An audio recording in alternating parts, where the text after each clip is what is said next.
మీరు వేటికి మీరు బానిసలయ్యారో ఒక్కసారి గుర్తు చేసుకోండి. దేవుడు మీకు ఇచ్చిన ఈ దేహంలోని అవయవాలు పాపానికి బానిసలుగా చేయకండి వీటిని. మరి దేనికయ్యా చెప్తున్నాడు అక్కడ? శరీర దురాశలకు లోబడినట్లుగా చావునకు లోనైన మీ శరీరమందు పాపమును ఏలనివ్వకండి, మరియు మీ అవయవములను దుర్నీతి సాధనములుగా పాపమునకు అప్పగించకండి. దుర్నీతికి అప్పగించకండి, నీతికి అప్పగించండి.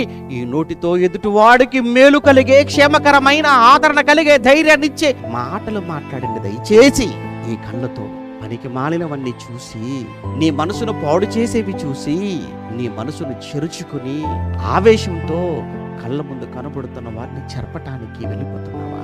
ఒక్కసారి ఆలోచించు. అందుకే చెబుతున్నాడు దేవుడు, వద్దు, మీరు మీ అవయవములను దుర్నీతి సాధనాలుగా మీరు వాటిని వాడకండి. ఎందుకంటే ఇది ఎంత కష్టం. తల్లి గర్భంలో 9 నెలలు ఆయన తన చేతులతో చేసుకుందని మీకు మొదట జ్ఞాపకం చేశానే. అందుకే చెబుతున్నాడు, ఒరే నా కష్టం రా,